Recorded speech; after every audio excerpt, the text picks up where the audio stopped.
بسم الله، السلام عليكم. معكم الشيف نهاوند من الجزائر. كما عودتكم من قبل، كل يوم نجيكم درس جديد من المطبخ الفرنسي على أساس أنه هو عميد المطابخ. قبل كلش ما تنساوش تضغطوا على زر الاشتراك وتتابعوني في قناة في الانستغرام، جلاوي نهاوند، ديروا لي فولو، ولا في مجموعة في فيسبوك اللي هي كويزين نايا. دونك درس اليوم راح يكون على لي فون اي لي صوص. لي فون يعني اللي هو بالعربية المرق، ولي صوص غنيين عن التعريف. بالذكر انه لي صوص يعتمدوا اعتماد كبير على المرق، يعني اللي نمرقوا بها بالجزائرية. وجميع التحضيرات، يعني لا ماجوريتي تاع التحضيرات لازم يكون فيهم هذاك المرق. لا ماجوريتي يعني الأغلبية التحضيرات في الأكل لازم يعتمدوا على المرق. في المطبخ الفرنسي المرق أو لي فون ينقسموا إلى قسمين. يعني القسم الأول وهو لي فون بغان، يعني المرق الأسمر، أو لي فون بلون يعني المرق الأبيض. لي فون بغان يزيدوا ينقسموا إلى قسمين، يعني كاين لو فون بغان دو فو يعني المرق الأسمر تاع العجل، و لا بريزيير اللي هي اللي تتكون من عظام البقر وعظام العجل او ميم طون، يعني مع رحبة. نروحوا الآن إلى لو فون بران دو فو، بمرق العجل الأسمر، واللي هو لو فون بران دو فو ولا لو فون دو فو بران، اللي يتكون من عظام العجل. هذو العظام نطيبوهم اول شيء مده نصف ساعه داخل الفرن، يعني نحطوهم في بلاك دو روتير وندخلوهم للفرن لمده نصف ساعه، ما نزيدوا لهم والو، يتحمروا مليح. بعدين نحوهم ونحطوهم في قدر ولا في كوكوت، قدر للطبخ بالعربيه. نحطوهم ونزيدوا له لو بوكي غارني ولا غارنيتور اروماتيك. لو بوكي غارني اللي يتكون من لو تان لوري يعني الرند والزعتر والثوم، ولا لا غارنيتور اروماتيك اللي فيها اللي تكون من لا طوماط، لي زونيون، لو سيلري، طماطم، بصل، جزر، لي كاروت يعني، وكرافس و الاستراغون. هاذو نخلوهم يطيبوا لمدة ساعة ولا فوق النار، وبعدين ندخلوهم لداخل الفرن ابتي فو، نخلوهم لمدة تقريبا 5 ساعات هما يطيبوا. 5 ساعات بال كامل هذاك الفوائد تاع العظم وتاع لاكارنيتو اروماتيك وتاع كاع يتجانسوا ويخرجوا عصير اللي هو المرق لمدة لا تقل، نعاود نأكد، لمدة لا تقل عن 5 ساعات، وتكون ابتي فو بريسك طافية النار، تخليها طيب في غرضها. هذا المرق ممكن نضيفوله ان رو. واش هو لو رو؟ هو زبدة و فرينة، ودرجة لو رو بران يعني درجة الاسم تاعو تعتمد على درجة اللون تاعو. يعني لو رو بران يعني لو رو الأسمر، لما نحمر الفرينة والزبدة نحمرهم مليح مليح ونزيدوهم للمرق. علاش نستعملوها؟ باش هذاك المرق يخثار يولي خاطر، ونستعملوهم في لي صوص. هذه باش تعاوننا باش نستعملوهم في لي صوص. ممكن تبعدوا على لي رو، ديروا لي جون دو، يعني هما فني اليمون دو ليزون، او مكون للربط باش يخثر الاكل. ممكن لا فاكول تاع لا بوم دو تير، يعني النشاء البطاطا او نشاء ممكن حتى تضيفوا لنا مايزينا. كي نضيفوهم يولي فون دو فو بغان ليي، يعني مرق اسمر، مرق عجل اسمر مخثر، يعني ثقيل، يعني ليه يعني ضفنا له شيء اللي خلاه يثقل. من هذا من هذا المرق نستخلصوا مجموعة من الصوصات اللي هما اللي نقدروا نضيف لهم إضافات، منهم لا بورديليز، منهم بيرسي، منهم بيكونت، ومنهم بيريجو. داكوغ.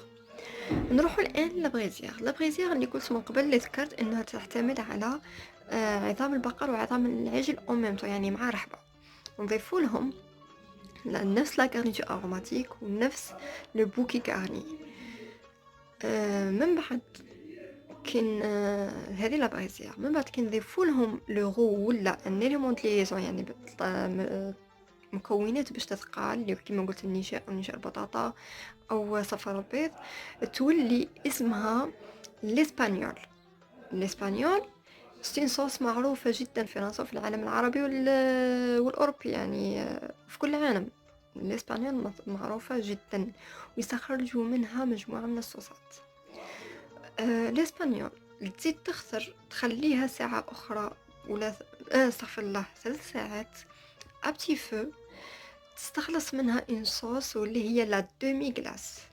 لا دومي غلاس نخص بالذكر لا دومي غلاس. لا دومي غلاس واش هي الاسبانيول مخثره مليح وتجي ان صوص ثقيله بزاف، ونقدروا ننابو بها اللحوم تاعنا، خصوصا نستعمل في اللحوم، تقدر تنابي بها وقادر تزيدها مع المشاوي، تقدر تزيدها مع اي حاجه. ويوجد فرق بين لا دومي غلاس و لا غلاس دو فيوند. لا دومي غلاس هي الاسبانيول مخثره واللي هي مشتقه من لو فون بران. لو فون بران ونخص بالذكر لا بريزيير. اما لا غلاس دو فيوند اللي هي لو فون هذاك في حد ذاته ما نزيدو له حتى اضافه، نخثروه بدون اي اضافات، نخثروه مليح مليح حتى يولي ان صوص ثقيله فوق الحد، ونديروها في مجموعه من الصوصات ومجموعه من الطرق، يعني نستعملها باي طريقه. وايضا ونخص بالذكر منها نعرفوها كاين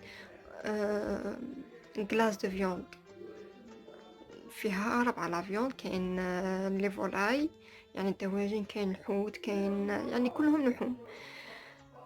مع انه كي نقول الحوت ما نخصوش باللحوم، يعني هما لي برودوي دو بيش، يعني تاع الاصطياد.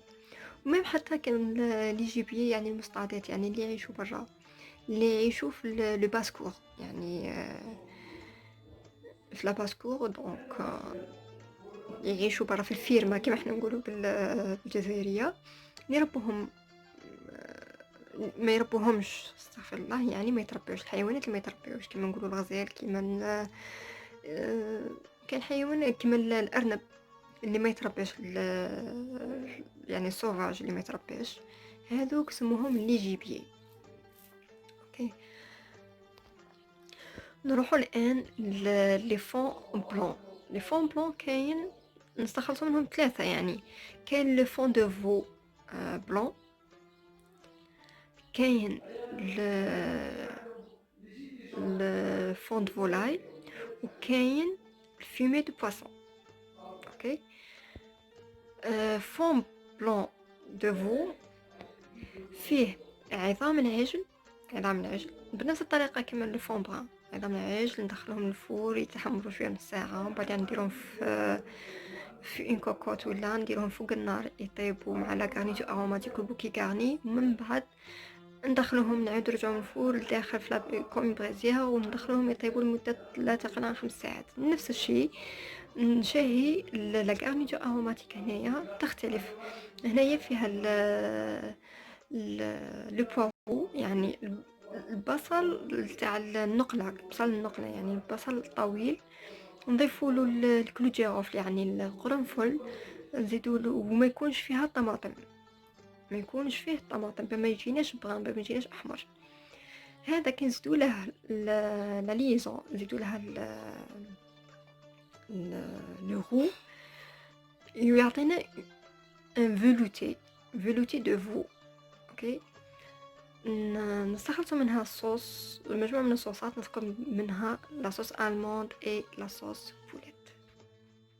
فون فولاي، واللي هو مرق الدجاج اللي نستعملو فيه عظام الدجاج، يعني بدون لا chair، يعني بدون لحم. نستعملو غير لا كركاس، نستعملو كلو جيرافل والجزر والبصل لو بوكي غارني بدون إضافة الملح وبدون إضافة الطماطم. هذا المرق مادة نصفوه قد بعد ما يطيب ويصفى، نزيدولو ان غو اللي مود ليزون كما ذكرت من قبل، ان غو بلون. ومن بعد باش يعطينا ان فيلوتي. هذاك لو فيلوتي يخرج لنا صوصات، يعني مجموعة من لي صوص كيما حنا نقولوا، منهم لا صوص سوبريم، لا صوص اورور اي لا صوص ايفوار. نروحوا الآن لو فumé دو بوisson، لو fumé دو poisson اللي نستعملو فيه لي زاغيت دو poisson، يعني شوك ماشي الشوك بحال ذاته، يعني العمود الفقري تاع البواسون مع الرأس. أوكي، نضيفوا له الزبدة، نزيدوا له الجزر، ونزيدوا له لو بوكي غارني والثوم. كي يطيب هذا لو فون، يعني هذا المرق، نضيفوا له لو غو يعطينا لو فولوتي دو بواسون اللي نستخلصوا منه لا صوص بريتون ولا صوص كريفيت. ان شاء الله نكون فدتكم لحد الان بدرس المرق، وعطيتكم مجموعه من لي صوص. الحصه القادمه راح نذكر لكم، راح نحكي على لي صوص اللي ذكرتهم الان، والاضافات اللي درناهم لي صوص، واللي وفواش نستعملوهم اصلا. ان شاء الله تكونوا بعافيه ان شاء الله. كما ذكرت ما تنساوش تضغطوا على زر الاشتراك وتتابعوني ان شاء الله، باش يوصلكم كل جديد. ان شاء الله تكونوا استفدتوا. و كانت معكم شفنا هاوند من الجزائر. باي باي.